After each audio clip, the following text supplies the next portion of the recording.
Gordon Brown, thank you for joining me. It's been a while. The last time we spoke, I think Wraith Rovers were challenging for the Premiership. It's been a long time, Mr. Brown. Look, they're still near the top of the Championship, and we still live in hope. Well, good luck and best wishes to that. The world is at a turning point this weekend, you believe, Mr. Brown, in Rome. Why so? Well, because none of us are safe anywhere until everybody's vaccinated everywhere. And you just need to look at the figures, Nick. The World Health Organization said this week that we have had 5 million deaths, and there will be another 5 million deaths if we don't vaccinate. They've said that there has been 245 million cases around the world, and there's going to be another 200 million. So people think here that we're near the end of this. We're actually possibly only just over halfway through this. And unless we get vaccines to the countries that don't have them at the moment, then the disease will spread. It will mutate. We may think it's not going to hit us, but it will come back in new variants, and it will hit even the fully vaccinated in Britain. So we've got to do something about vaccination for all, and that's why this weekend is really important, because we can distribute these vaccines that are available to all parts of the world. It's an issue of coordination. There will be 12 billion vaccines had been produced by the end of the year, enough to vaccinate the whole world, but we don't have them in the right places. And I'm calling on the countries that have the vaccines and don't use them, and that's after boosters, and it's after vaccinating the young people. You've got extra vaccines because you've over-ordered. Get them to the countries that need them. Let's get the world vaccinated and let's feel safe. Otherwise, these vaccines are going to be wasted.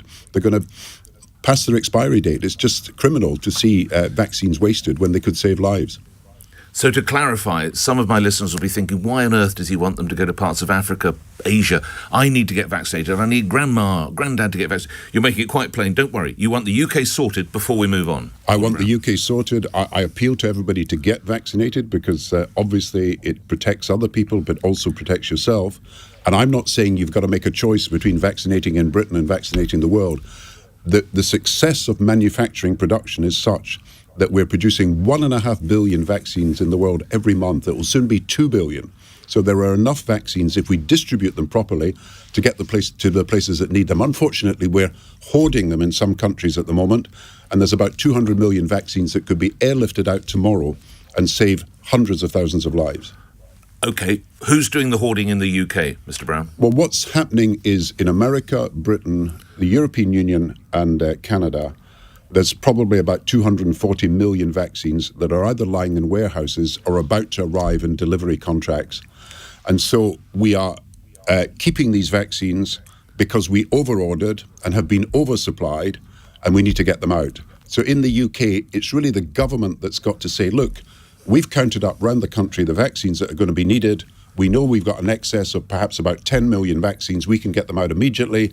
In the next few months, perhaps 50 million vaccines that Britain have ordered are going to come to us, but we don't need them because we already have enough to do the boosters, to vaccinate young people, and to have a little left over as a supply. And we know we can get more vaccines because vaccines are being produced at 2 billion a month by December. So there's no block from so-called Big Pharma? Look, there are issues about contracts that are going to be resolved. I mean, sometimes a contract may say, if you use the vaccine in this country, then this is the price. But if it goes to another country, we're going to charge you more. These are the sort of things that they've got to look at. But I've been talking to the manufacturers. I've been going through it with the manufacturers, and they are wanting this to happen. They know that it's a disaster for the industry if somehow we say everybody should be vaccinated. We set a target 40% by December, 75% by next year, and yet there's enough vaccines around and we don't make it. They need to show that they're getting the vaccine around the world. So what does the British Prime Minister need to do in your view, Mr. Brown? Well, you've got the G20 meeting of leaders in Rome on Sunday and Saturday, actually. I'm actually going to be talking to the finance ministers today. And what you need is to coordinate a plan and say, look, here's a timetable to get the vaccines we don't need out. Here's a delivery plan to airlift them or to get them some way to the countries that need them. We're going to make sure the countries that get them are able to use them. And I think that's an important point I'm making today, that we've got to help these countries get vaccination into the rural areas as well as the urban areas. But this can all be done. Look, we've had the magnificent success of discovering a vaccine, and it would be a tragic loss if we are hoarding vaccines in one country, denying them to other countries, and these deaths, 5 million possible deaths next year, actually start to occur, that would be a tragedy of immense proportion. That's why I say it's one of the great public policy failures of our time not to get the vaccines to everybody who needs them. You have a very powerful piece in today's Daily Mail, Mr. Brown. A couple of figures jump out, one of which you've already referred to, 5 million expected to die. Also, next year's cases, 142 million. Is it fair to say, if action isn't taken in Rome this weekend, the figure is going to soar by a truly grotesque amount? Well, 140 million is the figure for the low and middle income countries that are not vaccinated. So it's 200 million in total of new cases next year, unless we get the vaccines spread as much as possible. We now know the difference between life and death, the difference between protection and lack of protection is the vaccination. You need testing as well, and we may come to that, but the vaccinations have got to get to people. Now, I believe that it's in our interest, our security interest, to prevent these diseases mutating, new variants coming back to haunt us. China's already having to close down because it's got the Delta variant now. Other variants could easily come out of Africa, as you know, and then we're back to square one if we don't actually get this sorted. The quicker we get everybody vaccinated, the better. When the meeting concludes this weekend, how will you determine that you, and I have to say there are many co-signatories to your letter, to your plea, if it is, how will you determine whether you've had success? Well, I'm only one of about 170 former leaders Indeed. and economists and so on who's saying in the Financial Times today, look, act today. The success will be that we agree to coordinate our activities. You see, Britain controls its supply of vaccines. America controls its own supply of vaccines. Canada does. The EU does.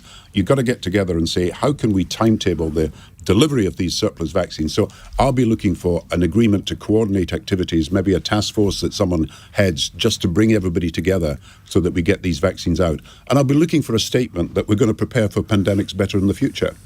I mean, there is a proposal to have a board to prepare and prevent pandemics, and there is some resistance from some countries. But look, it's in everybody's interest that we don't leave ourselves as unprepared as we were for the last pandemic. You feel it so keenly. I can hear it in your voice. I can read it in this newspaper article. Yeah, I just want to persuade people in Britain that it's in all our interests that everybody is vaccinated. We know that it's good for everybody to be vaccinated in Britain, but we've got to watch that the disease doesn't spread back to Britain from other countries as well. All right.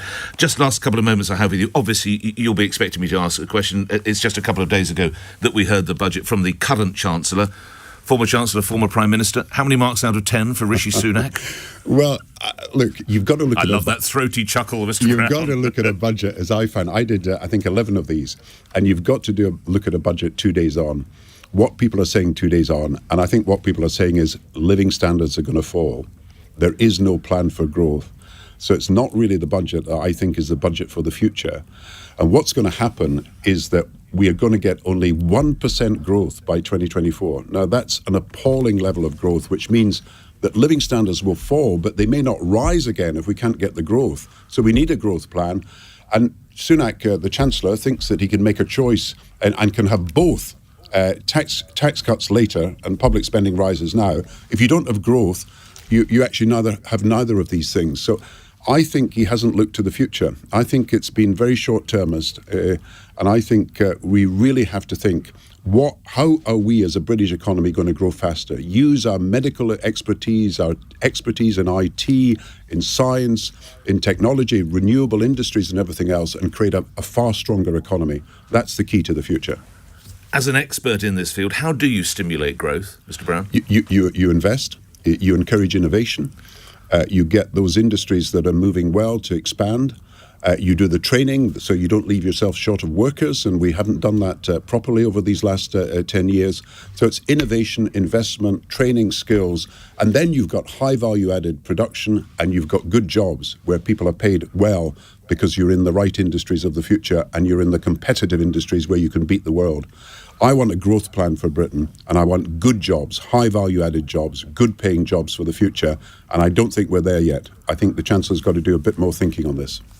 I know I've got only a last minute with you. Just quickly, I've got to ask you the concerns about inflation. Where do you stand on the rise of inflation, what the Bank of England should do, and how it could presumably torpedo Mr. Sunak's plans? Well, there's two questions. Is inflation going to be high? Yes, I think it's going to get to 4 to 5%, as has been predicted. So that is a problem because living standards then fall. and interest rates could rise and therefore mortgage rates rise. Is it a long-term problem? I think we've yet to see. What's going to happen to the prices coming out of China? Is that going to push inflation up or down? What's going to happen to services, the cost of services, health, education, all these things? The long-term future, you've got to look at all these factors before you can judge what's going to happen in the long term. I hope this is a temporary burst of inflation, but undoubtedly the big issue that the Chancellor ignored is that living standards for vast numbers of people, particularly people in low and middle income jobs, they're going to fall over the next year, and that's something that was glossed over in the budget. So for my listeners, with the wealth of figures that come pouring out every day, what do they listen to, Gordon Brown? Do they listen to the inflation figures? Do they listen to the growth figure? Do they listen to the Bank of England? Where's the key voice? I think people see it when they go shopping in the cost of food. I think they see it when they get their energy bills for gas and electricity. And I think people know perfectly well that when the Chancellor cut £20 a week out of poor people's budgets, he was making them have to choose between their heating and their eating and everything else. And living standards, I'm afraid, are going to be the big issue over the next few months because, unfortunately, for so many people coming up to Christmas, and it's really sad, they'll not be able to pay for what their kids want for Christmas presents. They'll not be able to pay for the Christmas meals and entertainments they want. And it's something that I think the Chancellor should be taking into account. He should not have allowed energy prices to be such a burden on people's living standards. I expect a fairly robust response to my final question. Here we go. Has this budget levelled up the United Kingdom, Mr. Brown? I wish it had, because, look, when we talk about levelling up, let's be clear, it's about equality of opportunity for all parts of the United Kingdom and all people. Now, if you cut £20 out of 6 million people's budgets in 1 week at a stroke, you're not levelling up, you're levelling down. People's living standards, again, here are falling. So all the rhetoric has got to be balanced against what's really happening in people's lives. And I see it every day in my own former constituency where I still live. And I talk to people, the charities, the food banks are being besieged because the cuts in the benefits.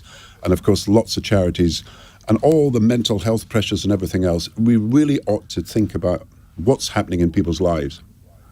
Golly.